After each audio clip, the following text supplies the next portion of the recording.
Good morning, class. Class attendance was roll number one, Abhit. Abhit. Roll number two. Am I audible? Yes, ma'am. Hanji. Roll number three, Present, ma'am. four, five. Ma'am, 4 ठीक है. Roll number eight, Present, ma'am. nine, 10, Present, ma'am. 10, 11, 16, 18, Present, ma'am. 19, Well, ma'am. 21, Present, ma'am. 21 present, ma'am. 22, 23, Present, ma'am. 25, 27, 31, 32, 33, 33 Present, ma'am. ठीक है. 35 भी present है. 36, 36, 37 fine. 36 भी है. 38, 40 भी है. Okay. 42, 43, 44, 45, 46, 47, 48, 49, Present, ma'am. 50, Present, ma'am. 51, 52, 1501, 1502, 1503, Yes, ma'am. 2 है 3 Present, ma'am. 1504 1505 Present, ma'am. 1507 8 1514 Yes, ma'am. 1518 1519 Yes, ma'am. 20 Yes, ma'am. 21 537 22 भी हो गया 37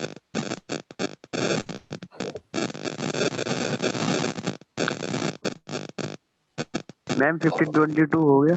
हाँ जी हो गया बच्चे मैम 502 भी present. Okay done 502 Ma'am, 511.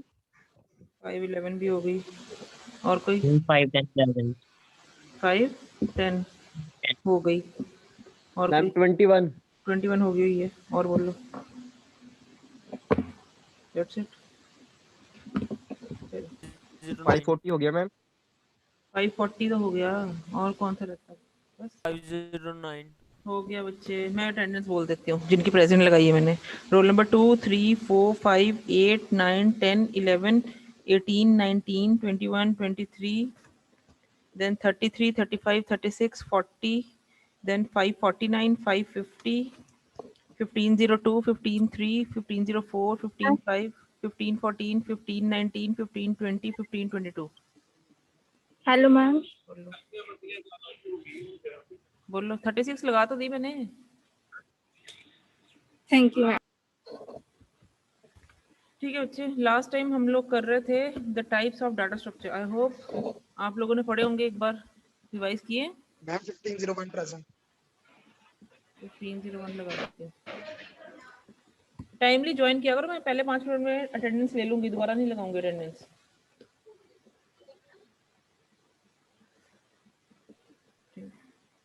last time I was discussing with you people the types of data structure data structure की types जो हैं depend करती हैं how the different elements are structured or stored in that data structure उनका structure क्या है या वो कैसे store किए गए हैं वो कैसे assess किए जाएंगे उनके neighboring elements क्या हैं वो सारी चीजें डिफाइन करती है डाटा स्ट्रक्चर इनके बेसिस पे हम इनके डिफरेंट टाइप्स को डिस्टिंग्विश करते हैं the very first type we discussed already is the array array मैंने क्या कहा था आपको is a linear collection of elements stored in consecutive memory location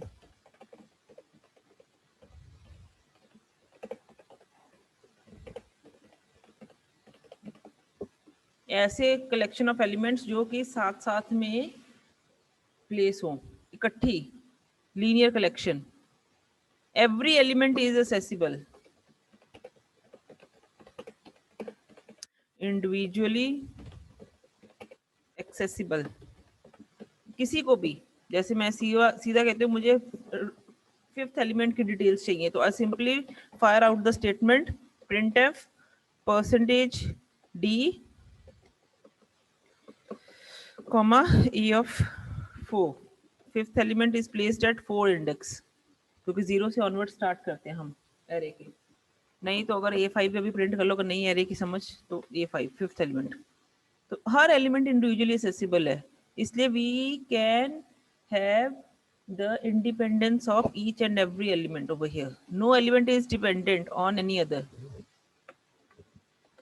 fine ये array थी the same second type I discussed with you people is the stack stack क्या है this is also a linear collection same as arrays या इसको मैं सीधा ही लिखूंगी linear collection of elements stored in consecutive memory location I write the definition same as arrays array की definition same hold करती है इसके ऊपर क्योंकि array की एक refined form है refined form of array या कुछ कह लो special form of array कुछ भी कह लो इसमें प्रॉब्लम क्या है? अगर इसको रिफाइंड कहा गया है, इम्प्रूव्ड फॉर्म कहा गया है, स्पेशल फॉर्म ऑफ एरे है, क्यों? There is one restriction applied, one restriction on arrays. If we imply, then it is termed as stack. That restriction is termed that only one end is available for insertion and deletion of elements. Here, in case of array,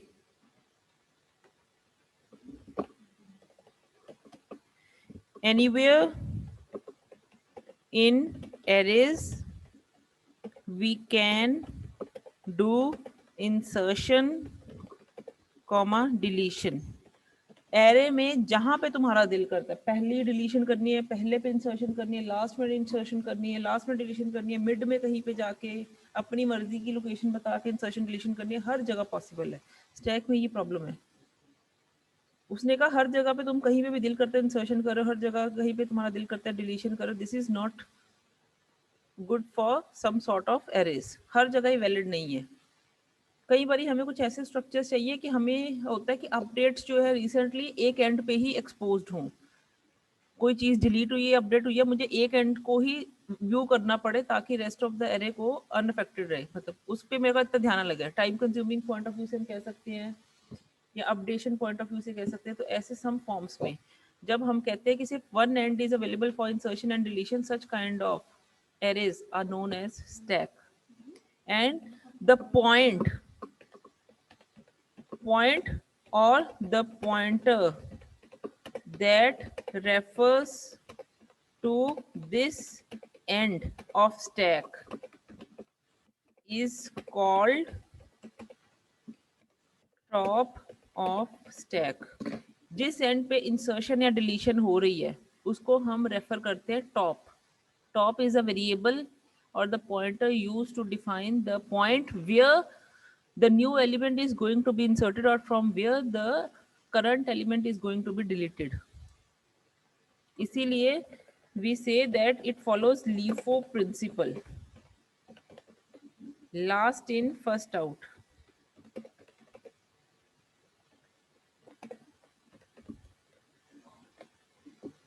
ठीक है, जो last में enter करेगा वो पहले बाहर जाएगा। Stack, जैसे मैंने आपको कहा था शटल्स का, स्टैक ऑफ शटल्स, जो बैडमिंटन की शटल होती हैं, तो उसमें क्या होता है, एक सिलेंड्रिकल बॉक्स में shuttles are placed one after the other.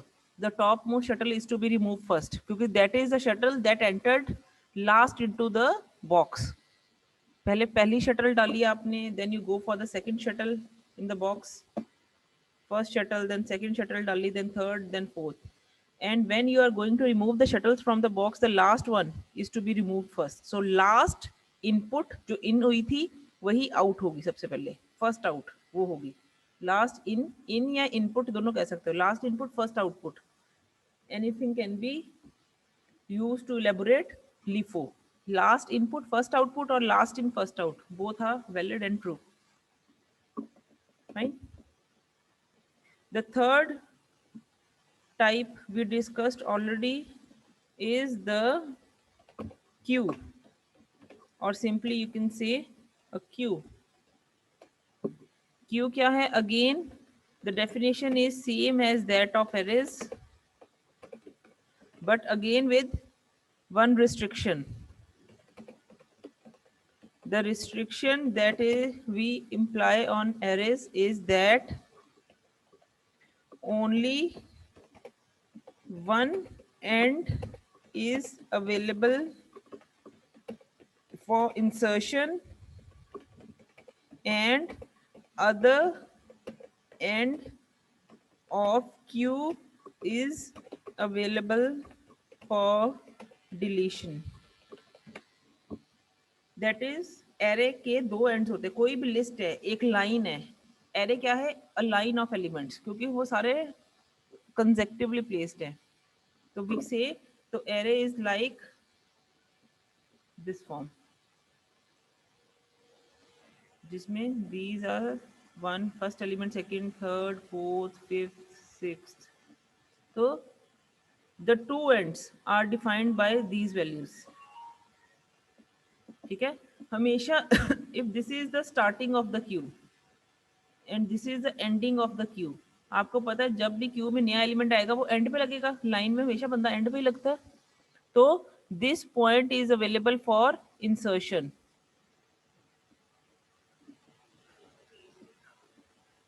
And the pointer, जैसे इसमें हमने टॉप पॉइंटर क्या डिफाइंस द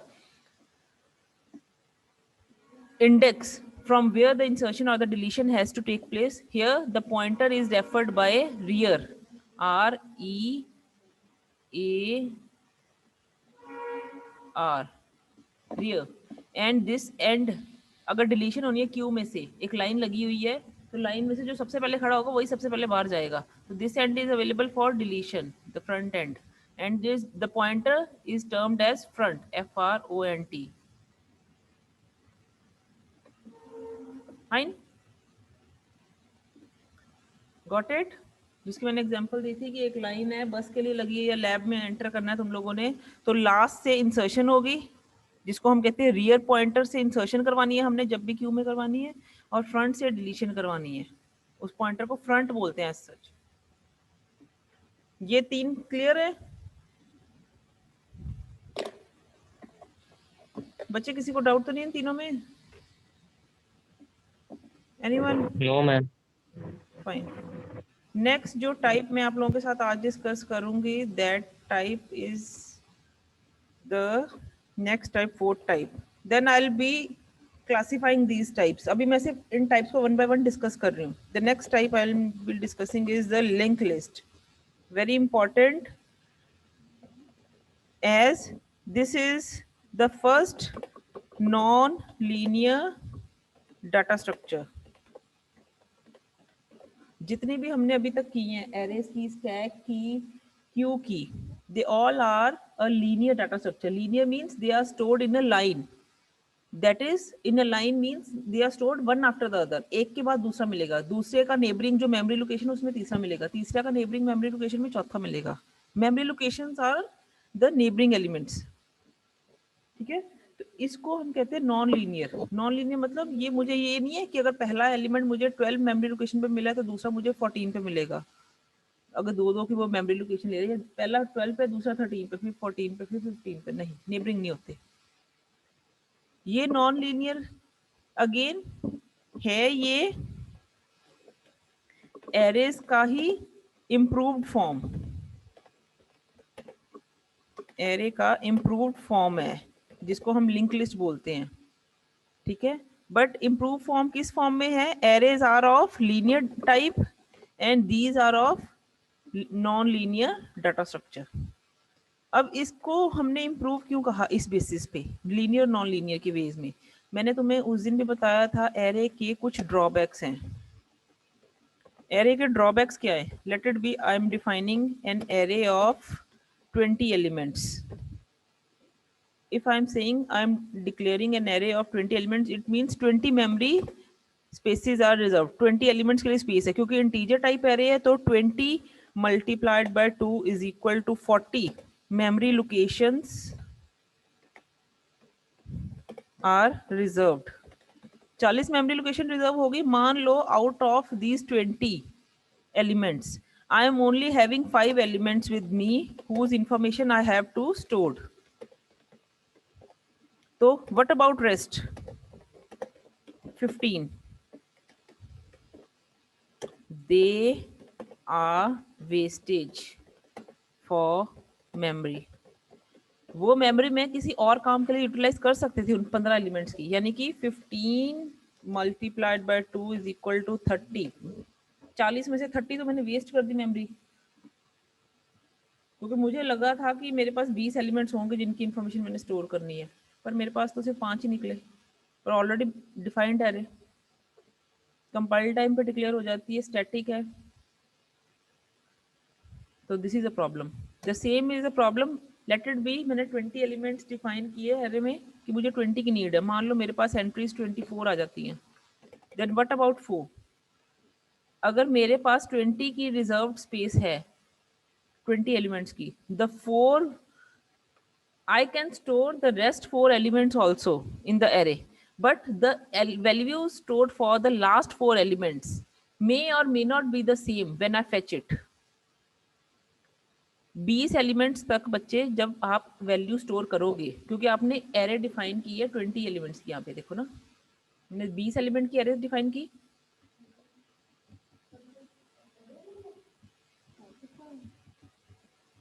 बीस एलिमेंट की जब मैंने एरे डिफाइन की, ठीक है, मेरे को बाद में नीड होगी 24 की। तुम कभी भी देखना, तुम एरे 5 एलिमेंट की डिफाइन करके तुम 10 एंट्रीज करवाओ, करते हो ना शुरू में, इंट ए 5 डिफाइन करके यहाँ पे लूप चला दो 1 to 10, तुम देखना 10 के 10 एलिमेंट्स वो एक्सेप्ट करेगा। कई बारी तुम्हें लगेगा कि जब तुम प्रिंट कर रहे हो, भाई वो ये तो 10 की मेरे को सेम वैल्यूज दे रहा है जो मैंने एंटर करवाई थी। That is sometimes possible, but we cannot guarantee the output to be same as that of input for the rest 5। It all depends on the memory usage. अगर तुम्हारा सीपीयू की processing इतनी मल्टीटास्किंग कर रहा है, memory की उसको बहुत ज़्यादा नीड है, तो 5 की तो वो गारंटेड आउटपुट वही देगा जो तुमने इनपुट्स उसके लिए डिफाइन किए। लेकिन for the rest 5 the values may or may not be the same because reservation नहीं है। तो this is the problem with arrays, जिसको लिंक लिस्ट ने सॉल्व किया। लिंक लिस्ट क्या कहता है? लिंक लिस्ट कहता है you reserve memory when there is a need, जब जरूरत है तब रिजर्व करो। दैट इज मेरे पास एक एलिमेंट आता है, I have one element with me to be stored in the list, तो I acquire memory and then store it। जैसे जैसे एलिमेंट आएगा मेमोरी मांगूंगी, एलिमेंट स्टोर कर दूंगी। एक एलिमेंट आया मैंने एक मांगी, फिर अगला आया मैंने अगले के लिए मांगी। ये नहीं मेरे पास मान लो इकट्ठे 5 भी हैं, मैंने एक एक करके मांगनी है, इकट्ठे नहीं मांग सकती मैं। एक एलिमेंट आता मैंने मेमोरी मांग ली, दूसरा एलिमेंट आया मैंने मेमोरी मांग ली, तीसरा आया मेमोरी मांग ली। ऐसे क्या है कि अगर मुझे जितनी मेमोरी चाहिए उतनी होगी, वेस्टेजेस नहीं होंगी। मैं कभी भी उसका जो साइज है इंक्रीज कर सकती हूँ। जैसे एरे में मैंने कहा कि 5 एलिमेंट्स मैंने डिफाइन किए थे लेकिन 10 स्टोर किए हैं, 10 की स्टोरेज चाहिए थी मुझे, तो इस केस में प्रॉब्लम नहीं आएगी। और अगर 20 डिफाइन किए थे, 5 ही यूटिलाइज हुए तो 15 वेस्ट भी नहीं हो रहे। तो this is the improvement in terms of memory for arrays। Link list सिर्फ मेमोरी के पॉइंट ऑफ व्यू से उसका एक इम्प्रूव्ड फॉर्म है, मेमोरी वेस्टेजेस नहीं करने देता। अब ये लिंक लिस्ट करता क्या है? अब मैंने तो बड़ी आसानी से कह दिया, मैंने तो बहुत आसानी से कह दिया कि जब आता है एलिमेंट तो उसको आप मेमोरी दे दो और उसमें एलिमेंट स्टोर कर दो। अब मान लो मेरे पास एक एलिमेंट आया, let it be the memory is 20, ये मेमोरी है 20 जो मैं बाहर लिखती हूँ, ठीक है। एलिमेंट उसके अंदर मैंने ए स्टोर किया, अगला एलिमेंट आया, मैंने फिर मेमोरी रिजर्व की।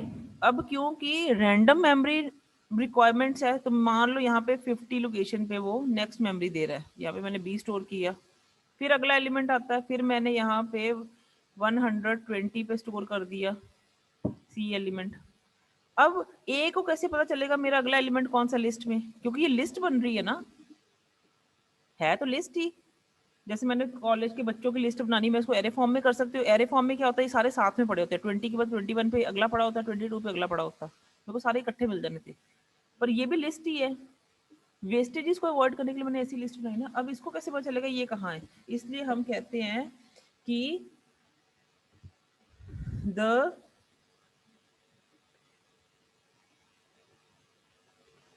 Elements of a link list are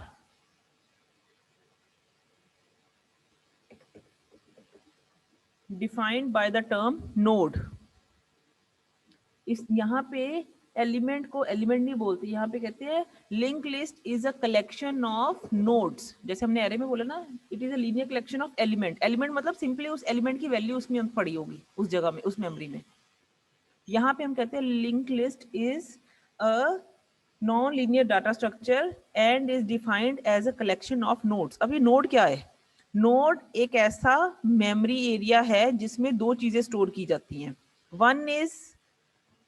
One part of the node is termed as the info part and the other part of the node is termed as the link part. The info part contains the information of the element, that is the value of the actual element. Element कौन सा है? And the link part contains the address to next node. Next node का address, जैसे मैंने यहाँ पे कहा. अब ए को कैसे पता चलेगा मैंने नेक्स्ट एलिमेंट किया है? ए के पास बी का एड्रेस होना चाहिए जो कि इसके लिंक पार्ट में स्टोर होगा 50. इसका इन्फो पार्ट तो ए ही है, एलिमेंट की वैल्यू तो ए ही है जो उसका इन्फो पार्ट डिफाइन करेगा, लेकिन उसका लिंक पार्ट डिफाइन करेगा अगला एलिमेंट कहाँ पे मिलेगा? 50 मेमोरी लोकेशन पे, जो कि बी है. अब इसका इन्फो पार्ट क्या है? B.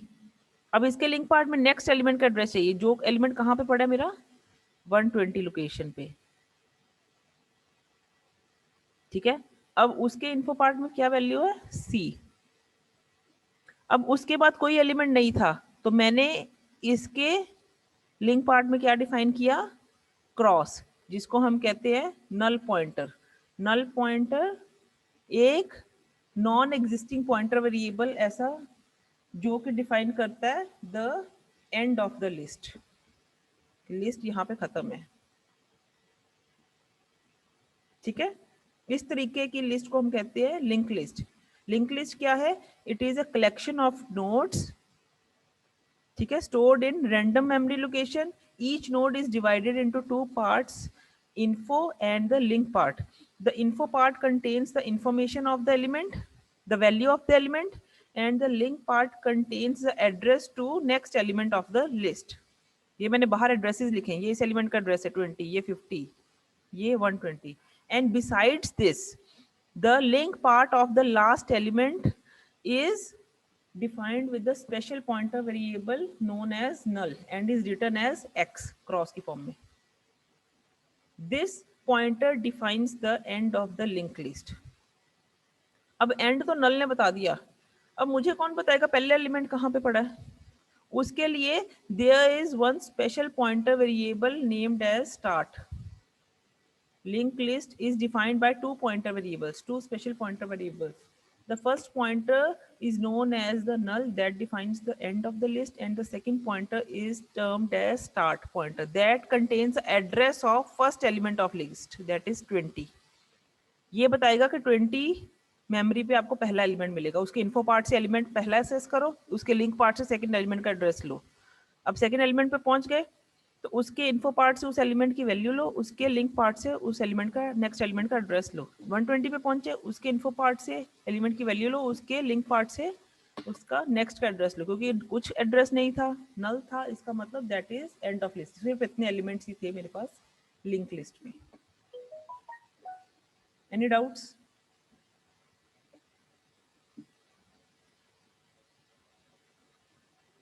Any doubts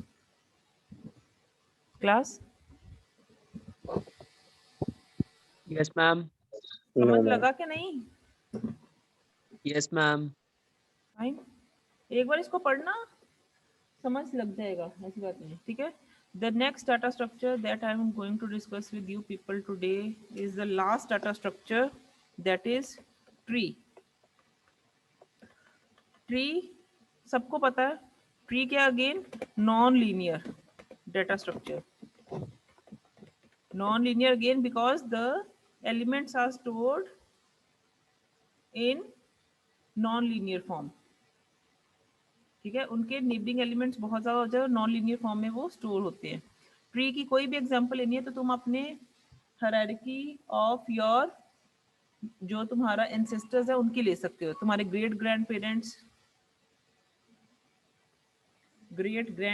parents, then you will be having your grand parents.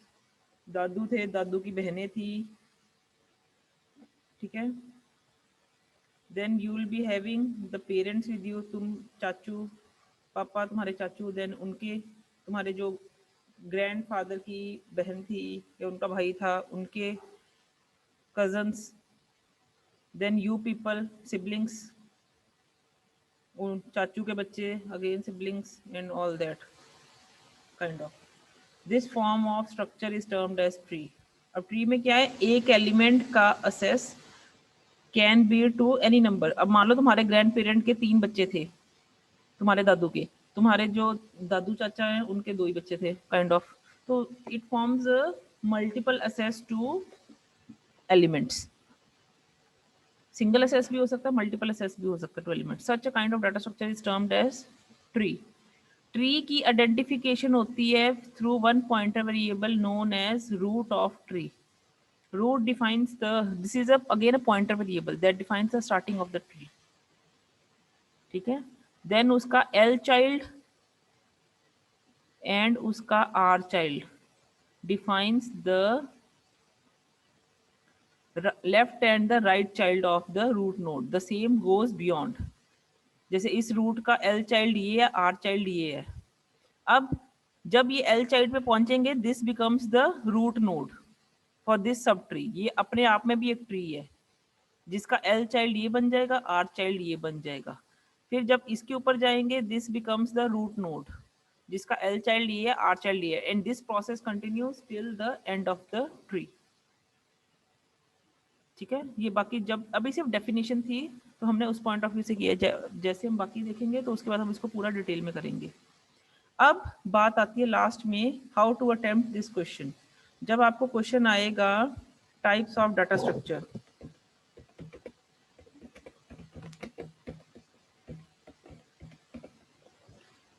ठीक है, टाइप्स में what you will be going is you can attempt it in 2 ways types में। either you can go for linear data structure and non-linear, ठीक है। इसको categorise 2 तरीके से attempt कर सकते हो, all depends on your choice. अगर लीनियर नॉन मेमोरी लोकेशंस के टर्म में बात करें तो you can categorise into as linear and non linear. Linear कौन से होते हैं, array, stack, queue. Non linear में क्या करोगे, लिंक लिस्ट एंड ट्री, ठीक है। You can also attempt this question in the form of types of data structure,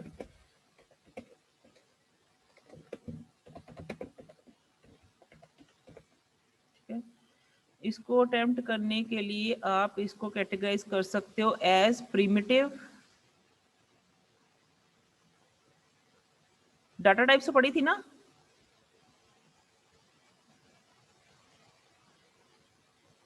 yes ma'am. Data type primitive non primitive पढ़ी है। प्रिमिटिव का मतलब क्या होता है,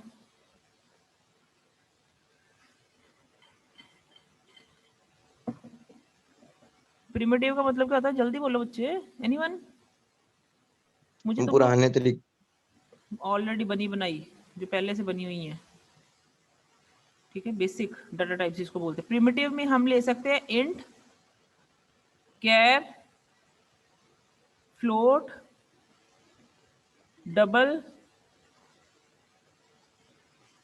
and besides that array. array is also a primitive data type. Non primitive जो हमने बनाई है, हमने क्या किया, एरे से छेड़खानी की तो हमने स्टैक बनाई, हमने एरे से छेड़खानी की हमने क्यू बनाई, हमने एरे से छेड़खानी की हमने लिंक लिस्ट बनाई, हमने ट्री बनाए। तो ये सारी आप इसको ऐसे कैटेगराइज कर सकते हो। नाउ यू मे आस्क कि इंट, कैर, फ्लोट, डबल, ये डाटा टाइप्स कैसे हुई। बच्चे डाटा स्ट्रक्चर हम किसको कह रहे हैं, ये डाटा टाइप्स हैं, इसको डाटा स्ट्रक्चर भी कह रही हूँ मैं। क्यों, क्योंकि डाटा स्ट्रक्चर किसको बोल रहे हैं, कलेक्शन ऑफ एलिमेंट्स जिसको एक स्ट्रक्चर प्रोवाइड किया गया है, जिनकी असेस पे हम कंट्रोल कर रहे हैं। डाटा स्ट्रक्चर उसी टर्म को डिफाइन किया है। अब अगर मैं लिखती हूँ simply int a, this is also an element that requires a structure, no doubt it is a single element but it requires structure ना, and is an element itself. Int a के लिए मुझे एक मेमोरी लोकेशन चाहिए जिसको a name किया, तो उसका असेस किससे होगा, ए वेरिएबल इटसेल्फ से, तो that is also data structure, ठीक है। ये जरूरी नहीं कलेक्शन ऑफ एलिमेंट्स को ही डाटा स्ट्रक्चर, किसी भी एलिमेंट के स्ट्रक्चर को हम डाटा स्ट्रक्चर बोलेंगे, उसके मेथड ऑफ असेस को, उसके ऑल्टरनेटिव मेथड्स को, कुछ भी उसके ऊपर ऑपरेशंस को वगैरह वगैरह सारी चीजें डाटा स्ट्रक्चर में आएगी। तो single elements are also termed as data structure. The thing is there structure is simplified as compare to a collection of elements. अगर यही कलेक्शन डिफाइन हो जाएगी, इंट ए 20 लगा दूंगी, एरे डिफाइन कर रही हूँ, तो वो कलेक्शन लीनियर फॉर्म में है, तुम क्यू फॉर्म में उसको असेस कर रहे हो, तुम उसको स्टैक फॉर्म में असेस कर रहे हो, तुम उसको लिंक लिस्ट फॉर्म में असेस कर रहे हो, that defines a specific data structure. Got it? इसको अटेम्प्ट करने का बुक में तरीका देखोगे तो तुम्हें टाइप्स ऑफ डाटा स्ट्रक्चर उसने प्रिमिटिव नॉन प्रिमिटिव फॉर्म में दी हुई है। And when you go from memory point of view, next topic जो है उसने लीनियर नॉन लीनियर में भी डिस्टिंग्विश किया है, जिसमें वो array, link list, stack, Q and trees का कंसेप्ट लेके चल रहा है। जैसे मर्जी अटेम्प्ट कर दो, कोई फर्क नहीं है। अगर प्रिमिटिव नॉन प्रिमिटिव में करते हो क्वेश्चन लेंथी होगा, क्योंकि you have to define for int, char, float also. अगर आप लीनियर नॉन लीनियर में चल के करते हो, on the basis of memory location लिख देना कि I am classifying the data structure on the basis of memory location. उस केस में आप लीनियर एंड नॉन लीनियर की फॉर्म में डिफाइन कर सकते हो। Fine. The last topic I am completing it by this is the end of this chapter and this is termed as operations of data structure. हाँ जी बोलो। Ma'am good morning ma'am. Notebook बनानी है साथ बना नहीं रहे तुम लोग? मैंने तो बोला था जो मैं टॉपिक करवाती हूँ सारे नोटबुक में लिखी जाओ। ये असाइनमेंट बन रही है, मैं सबमिशन मांग लूंगी। मैम तो स्टार्ट करते हैं फिर ये असाइनमेंट। अरे कब की कही हुई मैंने, क्या टॉप डाउन बॉटम अप कहे नहीं, मॉड्यूलर कही नहीं? यस मैम, मैम 4 क्वेश्चंस थे, हाँ, दिए थे पहले। अब ये टाइप ऑफ डाटा स्ट्रक्चर लिखो गई, डाटा स्ट्रक्चर की डेफिनेशन लिखो, टाइप्स लिखो। Next operations. ऑपरेशंस में सबसे पहला ऑपरेशन होता है डाटा स्ट्रक्चर पे इंसर्शन। कोई भी डाटा स्ट्रक्चर की बात कर लो, एरे बात कर लो, लिंक लिस्ट कर लो, stack, queue. Insertion means to add a new element. नया एलिमेंट ऐड करना है, उस प्रोसेस को क्या बोलते हैं, या उस ऑपरेशन को क्या बोलते हैं? इंसर्शन। ठीक है। After insertion, if there are n elements in a list, after insertion there would be n plus 1 elements, then only we can say there is an insertion. ये नहीं कि एक एलिमेंट हट गया और उसकी जगह दूसरा आ गया, that is replacement या updation. इंसर्शन कहते हैं कि नंबरिंग में इंक्रीज होना चाहिए, then we term the operation or the process as insertion. गल समझ लग गई? जे मेरी क्लास च 10 बच्चे सी, मान लो एक बच्चा मैं कढ़ता ते दूजा बच्चा अंदर वाड़ लिया, that process is not known as insertion. That is just the updation of the list. क्योंकि पहले भी 10 थे, अब भी 10 ही हैं। इंसर्शन में तब कहूँगा अगर पहले 10 बच्चे थे, एक नया बच्चा है तो 11 बच्चे हो गए मेरे पास। ठीक है। The same is with data structure. The second process या second operation is termed as deletion. Deletion क्या है? To remove an element. तो अगर n एलिमेंट्स हैं हमारे पास लिस्ट में, आफ्टर डिलीशन n-1 एलिमेंट्स होने चाहिए, एक कम होना चाहिए। 10 बच्चे थे, मैंने एक को निकाल दिया, 9 बच्चे, that process is termed as deletion. मेरी लिस्ट में से बच्चा कम हुआ है, डिलीट हुआ है। द थर्ड प्रोसेस और the operation is termed as the searching. Searching means to find an element from a list. एक एलिमेंट को ढूंढना। मान लो मैंने इसको सिद्धांशु को ढूंढना है क्लास में, तो I need to check from first bench till last bench. पहले बेंच पे देखूंगी सिद्धांशु है, सेकंड पे देखूंगी, थर्ड पे, अनटिल अनलेस मेरी सर्च सक्सेसफुल। मान लो चौथे बेंच पे ही सिद्धांशु बैठा था, अगर चौथे पे मेरी सर्च सक्सेसफुल हो जाती है, मिल जाता सिद्धांशु, तो मैं रेस्ट ऑफ द बेंचेस को नहीं चेक करती। अगर मान लो चौथे पे भी सिद्धांशु नहीं मिलता तो मैं लास्ट तक चेक करूंगी, और अगर लास्ट पे भी नहीं मिला इसका मतलब सिद्धांशु एब्सेंट है। That process is known as searching. The fourth is sorting. Sorting means arrangement. Arrangement क्या होता है? असेंडिंग और डिसेंडिंग ऑर्डर। अरेंज करना एलिमेंट्स को। मैं कहती हूँ रोल नंबर वाइज बैठ जाओ, मैं कहती हूँ हाइट वाइज बैठ जाओ। जिसकी हाइट सबसे बड़ी है वो पहले बैठे, या सबसे छोटी है वो पहले बैठे, काइंड ऑफ असेंडिंग डिसेंडिंग में, किसी भी अरेंजमेंट में। ठीक है। And next